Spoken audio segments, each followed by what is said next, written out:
Hi, I'm Peter Bolland, and I teach everything to do with the world's wisdom traditions, religions, philosophies, and mythologies here at San Diego Oasis. You know, I was inspired to teach philosophy and comparative religion and mythology because I fell in love with it. And I think I've always been in love with it since I was a little kid, but I didn't know how to talk about it or even what the language of it was until I got to community college, right out of high school. And I had this fabulous philosophy professor named Barrett Kalmbach at Ventura College, and he was just right out of central casting for your cool 70s era community college teacher, you know, long hair and mustache and corduroy sport coat with the leather patches and jeans and boots, and he drove this old faded Ford truck, and he smoked Marlboros outside of class, and he would look at you and it just seemed like he was looking right through me. And that's where I first heard the name Socrates and Plato and Aristotle and Plotinus, and I learned about the Buddha and about mysticism and about Hinduism, and I was, you know, 18, and I was thinking, this is it. This is the language, and these are the voices that I've been missing. And they're talking about things that I've kind of been thinking about since I was little, but I didn't know how to talk about. So that was a revelation, to be given the language in which to express these things and to be invited into a conversation that's been going on for thousands of years all over the world. And I think I got the bug there. It wasn't until almost 10 years later that I decided to actually go to grad school, get the master's degree, and become a philosophy professor, but I think it started there. Well, I was born in a little town called West Paterson, New Jersey, about 20 miles west of Manhattan, but I only lived there for 4 years because my mom and dad and my two older brothers, we picked up and threw everything in the station wagon and a little house trailer. We drove across country to the West Coast because my mom and dad had come from Holland originally, and they lived in New Jersey for quite a while, but they always wanted to get out to California. And so we took the southern route, and I was just 4 in the back of the Chevy, but we got to LA, and then my dad and mom turned north, and the goal was to go to Stockton, up in the sort of somewhere around the Bay Area. And they were driving in that direction, and they stopped at a little town called Ventura, which is right between Santa Barbara and LA. And they pulled into Plaza Park, downtown Ventura, just to have lunch and take a break. And my dad was a printer, and he had worked at newspapers back east. And there was a newspaper right across the street, the Ventura Star-Free Press, and my mom said, hey, why don't you go across the street, see if they have an opening? So we walked over there, he came back an hour later, and he told my mom, I start on Monday. So that's how I ended up really being raised in Ventura, California. When people ask me where I'm from, that's what I say, because between 4 and 20 years old, that's where I was, growing up in that little beach town. And I went to college in Santa Barbara, met my wife there, we got married, moved down to San Diego. We've been here in San Diego since about '87, so this is where I'm from now. You know what I love so much about this community and to be a part of this community is the connection that happens between all of us when we gather around really big questions and really big ideas that matter. And you know, I've been around these rooms for I think about 10 years maybe, and it's this crazy story how I found this place. Somebody that used to work here heard me speak somewhere else, and I was just invited to come give a lecture, and that's when we were in Mission Valley still years ago. And as soon as I walked in the room, I thought, this is really a fantastic collaborative exploration, kind of a shared inquiry. It's everything you love about college without grades, without taking roll, without having to write papers. And we just get to the good stuff, you know, the reason we're here,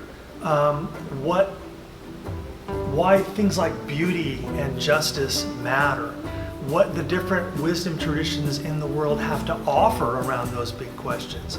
And when we gather around those things, I think we all walk out a little lighter, a little more awake, a little more free. I know that's kind of a grandiose thing to claim, but I'm just really committed to that principle because I experience it every time, that when you pursue the real or what's true or what's beautiful, something starts to rise up through the dialogue that we share.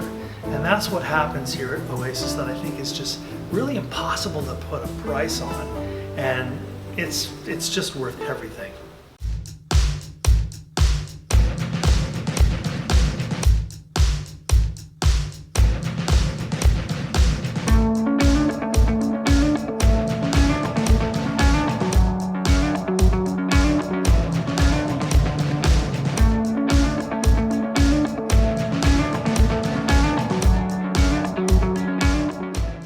I'm Henry George, and I teach anthropology and related subjects at San Diego Oasis.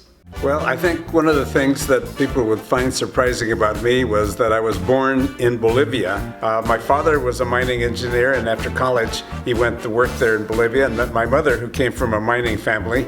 And when I was growing up, they thought I should come to the United States and learn American culture, so they sent me to live with my paternal grandmother in Palo Alto. And I arrived when I was about 9 years old, and I had to learn English very fast. I had 6 weeks to learn English, but nobody spoke Spanish here, so I had to learn English fast through my cousins and my paternal side of the family. And so I was able to learn English and be able to go to school and by immersion, not only learn the language, but also the culture. My favorite thing about San Diego is that I'm on vacation here 24/7. When I was living in Phoenix, it was about a 5-hour drive to San Diego, and we came here every summer to enjoy the wonderful weather and all the wonderful things that there is to see. And eventually, when I retired, I moved here, and now I feel like I'm on vacation 24/7. There's so many things to do, and the weather is just so perfect, so I just love being here. The thing that I enjoy about teaching at Oasis is the fact that I taught young people in colleges before I came here, and they had to take my class because it was a requirement. And now at San Diego Oasis, people take my classes because they want to learn about that class, and so I have some excellent students who ask very good questions, and we have very good Q&A, so it keeps me on my toes. So I enjoy that part of teaching at Oasis.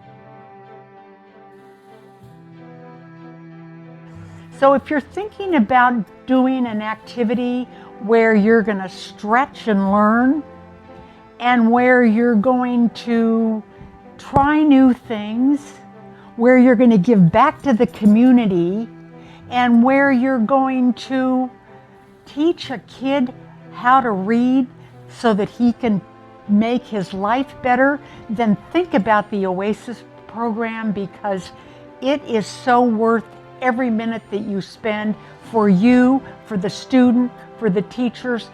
It's just awesome. So think about it. It's Oasis Intergenerational Tutoring with the Oasis Institute. Thank you.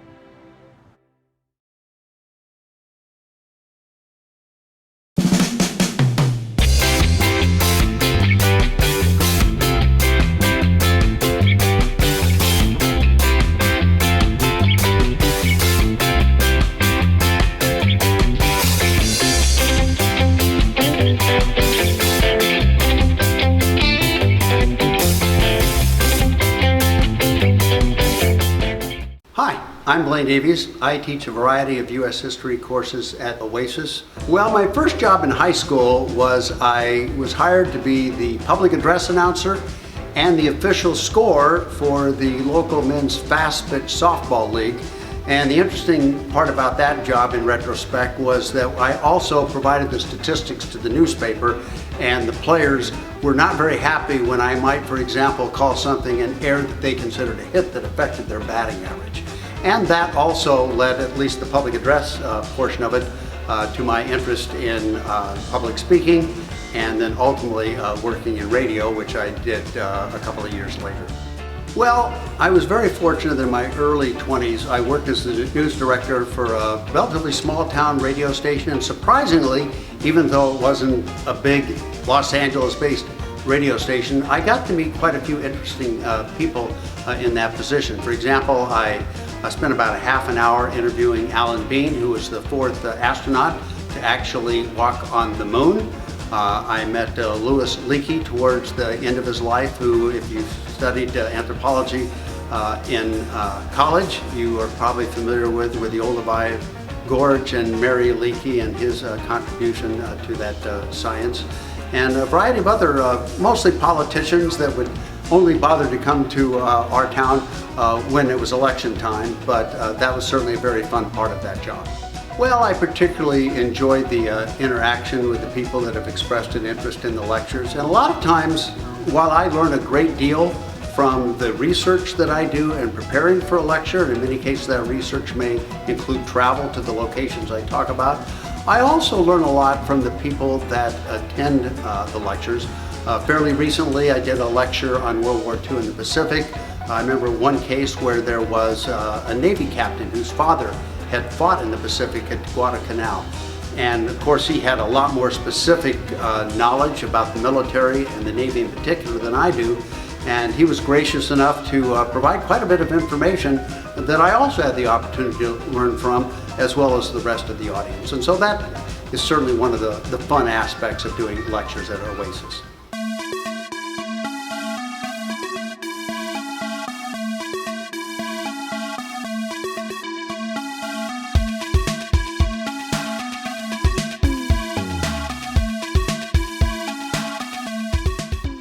Hello, my name is Oliva Espín, and I teach a bunch of different things related to women at San Diego Oasis, and also things related to Cuba. I have lived a very unusual life. I've lived in many different countries and I speak several languages, but probably the most unusual things are two things. One is that my uncle published my poetry when I was 10 years old. And also, when I was 19, I won $4,000 in a TV program at a time when that was a yearly salary in the US. So I've had a lot of unusual things in my life, but those two are probably the most unusual ones. My favorite subject was history, and my PhD is in psychology. So teaching here and in other venues has given me an opportunity to do things that have to do with history that when I had been working, training graduate students in psychology, I did not have the flexibility to do this. So that's why I'm enjoying doing this thing, that it's so different and that it gets me to my favorite subject in school, which was history, as I said. I like that it's people who are interested in learning more about things that maybe they don't know anything about. And so the questions and the interactions and the conversations become very enjoyable. And they learn, but I also learn from the questions, trying to answer them, and etc.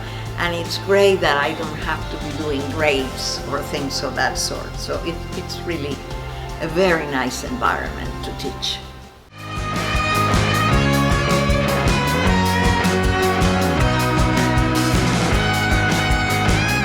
Hi, my name is Brandon Harding, Director of Lifelong Learning at San Diego Oasis. Thank you so much for watching our video. Please like and subscribe for future updates and help our channel grow. Once again, thank you so much. I hope you have a great rest of your day.